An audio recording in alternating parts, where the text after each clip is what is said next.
Sorry, I had to pause and think about something really hard. Okay. Memory can give the fill-in for such answers because from infancy on, we have been touching things, handling them, reaching out, hearing, tasting, smelling, and comparing. A classic example of how we learn distances and where things are in relation to us is contained in a 16mm movie of a tiny girl trying to sit down on something she has never encountered before. Toddling in the garden, she came across a hassock-shaped stone about a foot high and decided it would make an ideal seat for her. When within a few feet of it, she turned around, back toward it in a couple of steps and plumped. She was startled to find that it wasn't exactly where she tried to deposit herself, nor was it quite as high as she had judged it to be. She got up, looked reproachfully at the stone, put her hands on it, walked around it, and then, with hands still on it, tried again. This time she scored a bullseye. Therefore, she knew at a glance where the stone was in relation to her posterior. But it wasn't her eyes which first told her the truth, it was her hands. The lesson went into her memory to help build up one of the sets of judgments which play a major role in seeing. This concept of how we see is not original with Renshaw. Where he starts blazing a trail is in his militant preaching that we can see better if we learn to do the whole complicated process of seeing in one swift, smoothly coordinated action. He compares this to the swing of a top-flight golfer, which, although it really consists of three parts, backswing, downstroke, and follow-through, seems like one motion. Tachistoscopic training, he claims, develops such a swing in seeing. The secret of a tachistoscope lies in its speed. As long as the students cling to awkward and haphazard ways of looking, the fast exposures cause the numbers to seem blurred. Part of the reason may be that the students don't believe they can see it at 1/100th of a second, since that is 4 times as fast as the wink of an eye. It does seem impossible, but practically anyone can acquire the knack, and to highly trained students, 1/100th of a second is almost slow motion. Scores of Renshaw students have learned to grasp words, pictures, and strings of numbers at 1/2000th of a second. Even that, he believes, is nowhere near top possible performance. Currently, he is experimenting with exposures lasting only 3/1,000,000th of a second, which he achieves by hooking the tachistoscope to a General Electric high-speed photolight, and 2 students repeatedly have grasped 9-digit numbers exposed for that almost unimaginably tiny fragment of time. Wow. But Renshaw is not ready to accept this as scientifically proved evidence. He suspects that the high degree of illumination furnished by the photolight may create an afterimage which in effect gives a longer look than 1/3,000,000th of a second.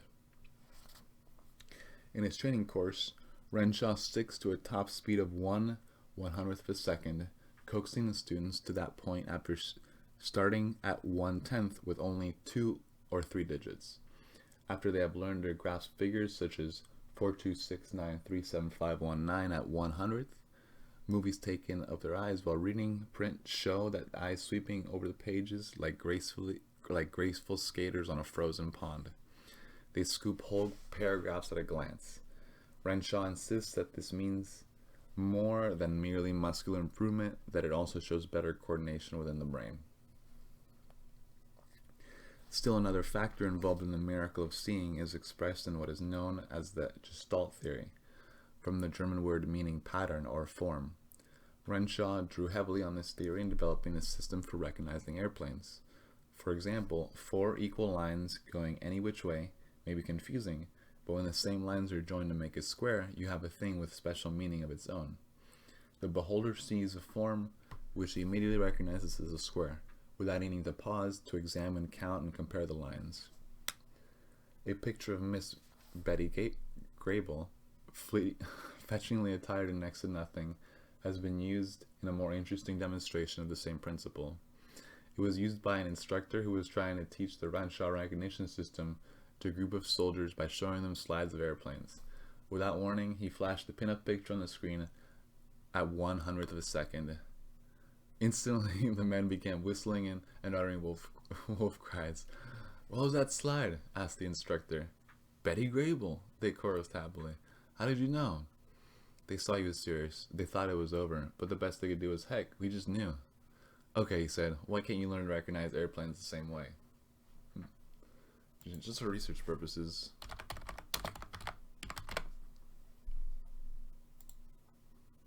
Okay.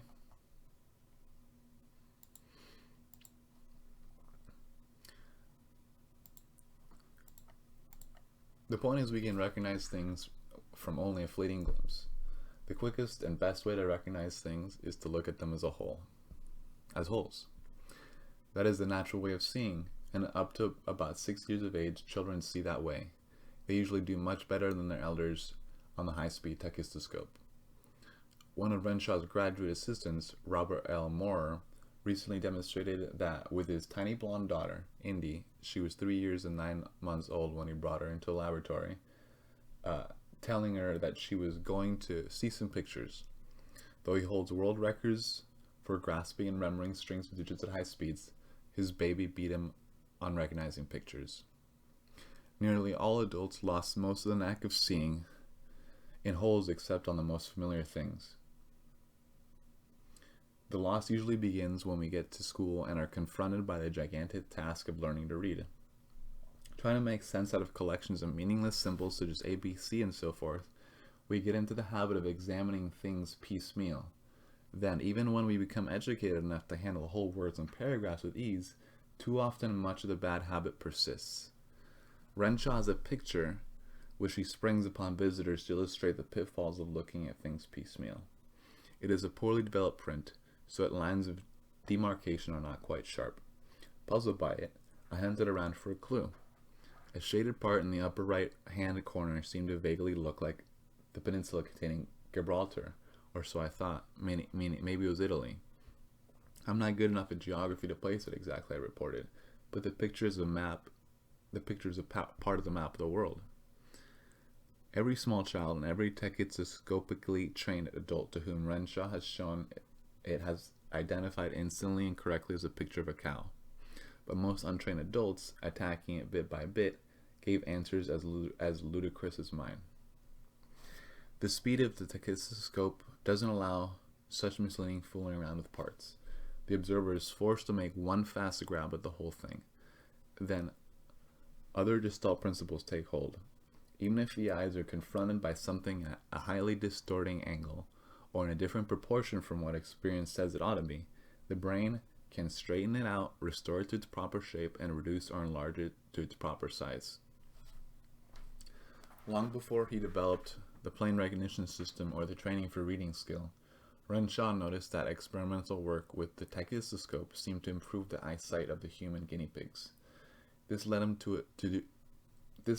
into the research and conclusions which have made him such a controversial figure among eye doctors.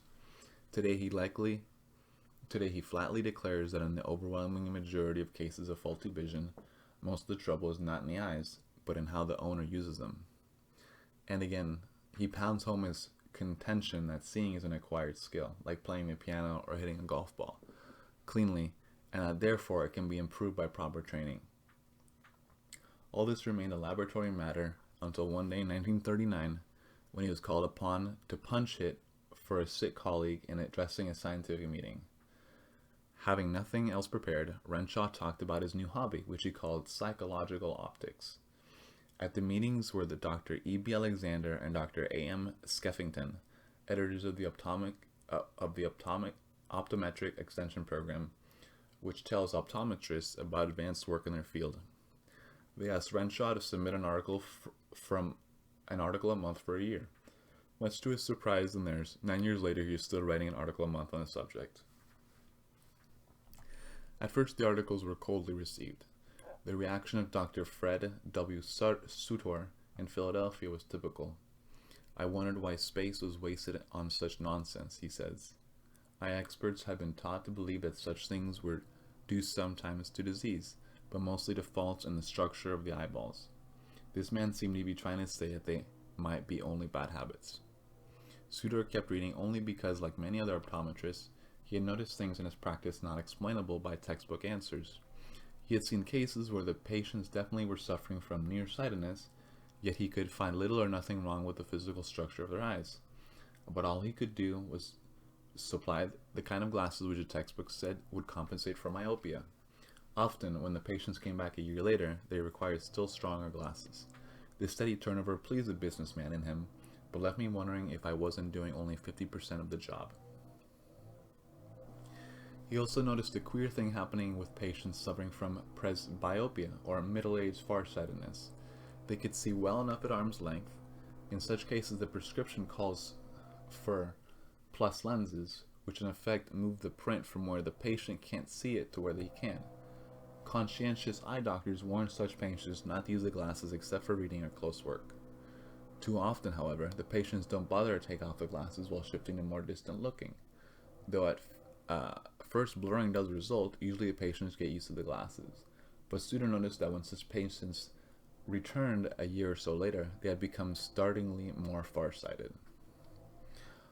All of a sudden, he says, what Renshaw was saying started to make more sense to me. According to the old rules, such things as focus, convergence, accommodation, and adaptation were determined by the structure of the eyes. But here were these people with major changes in their vision with little or no change in the eye structure. Like others who now follow Renshaw, Suter decided that the only possible answer was that, confronted by blurred images when they tried to see it at a distance through glasses which interfered with distant vision, they taught their eyes to sort of jump past the glasses. If vision could be changed so drastically by unconsciously training the eyes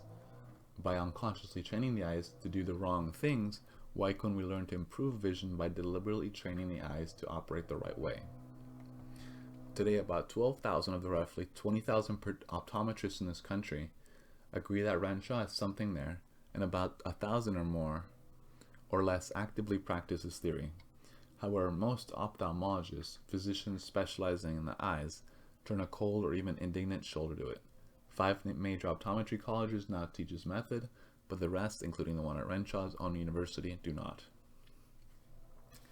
3 years ago, a group of medical men put Renshaw's theories to his test in Baltimore. The report damned it with faint praise. They said, in effect, that while practically all cases showed some improvement, there was no absolute proof that the method was a cure. Their tone of the report was partly Renshaw's own fault. A volatile, explosive man, Renshaw occasionally has let himself be goaded into remarks which, taken out of context, could be interpreted as claims that his method could enable practically all sufferers from poor vision to give up glasses entirely. The test seemed to have been made and weighed on that basis.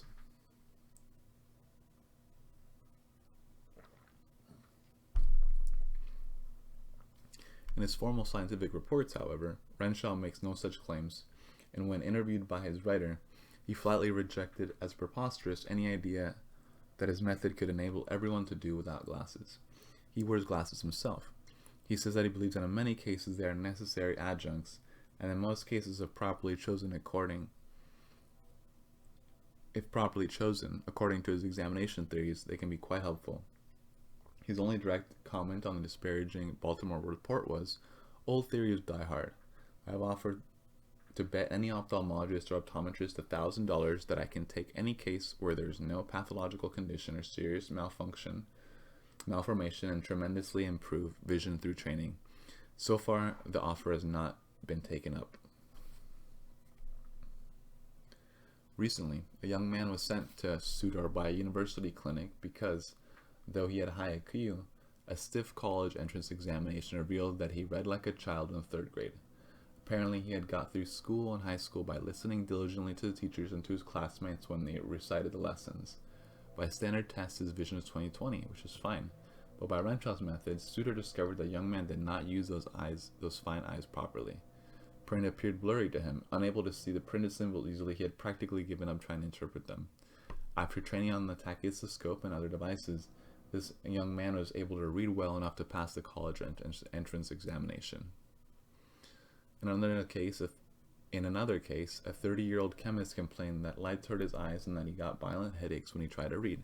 He wore glasses which had been prescribed to correct a slight case of esophoria, failure of the lines of vision of both eyes to converge properly. But he kept getting worse. After 20 training sessions, the headaches disappeared, lights no longer bothered his eyes, and he could read for hours at 360 words a minute with nearly 100% comprehension. Renshaw cites that the case of a young girl who had been pronounced a high myope, in other words, extremely nearsighted. She had been started on mild glasses when she was 6 and given more powerful glasses yearly until at 17 she was wearing lenses which resembled the bottoms of soft drink bottles. Still, she couldn't see well enough except when things were almost smack up against her nose. After Renshaw trained her, she walked into the college chapel one day without her glasses. She wept when she realized that for the first time she could see the 2.5-inch hymn numbers posted 50 feet from where she sat. Renshaw contends that nearsightedness is almost always an acquired condition. People become nearsighted, he says, because some problems or slight trouble, usually in childhood, cause them to concentrate on close vision. Doing this, they either fail to learn or throw away the ability switch between sharp vision from near to far and vice versa. Though Renshaw and his disciples naturally disapprove of unsupervised training, there are several exercises which can be practiced without harm and which improve vision somewhat. One is simply a form of the old game of hunt. A dozen or so very small objects are placed unobtrusively around a room, and then each person entering is supposed to spot and name them as swiftly as possible. A quite useful exercise starts with holding a book at arm's length and reading it while slowly bringing it as close to the face as possible. Then suddenly shift the gaze to a far object across the room or out the window. This stretches what is known as the accommodative facility, according to Renshaw. Lack of such facility is a major factor in most cases of nearsightedness and farsightedness.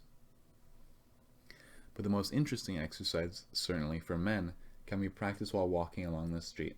The first step is to fix the gaze upon the legs of a girl at least 100 feet ahead, without shifting the gaze for even a split second. Try to judge as soon as possible whether the cars coming alongside from behind are sedans or coupes or roadsters, and what makes they are. At the same time, try to notice as much as possible the house fronts or the goods in the store windows on your other side. Reader's note, in other words, focusing on your peripherals. This exercise, of course, needs to be practiced circumspectly and preferably in strange neighborhoods, but it does help. But it does help increase form field, the range in which objects can be seen clearly without turning the eyes or head. It also somewhat develops sharper acuity. When a man gets good enough at it so he can identify a car before it draws completely ahead and can at the same time decide whether he likes the top coat in the store window he is passing, he probably also will be able to tell, more than 100 feet away, whether the seams of the girl's stockings are straight. Alright, well that's all I'm going to read for now. If you want to check this article out, go to this URL or Google, or you can go to the Samuel Renshaw wiki page and you'll find it as the 6th citation. There you go.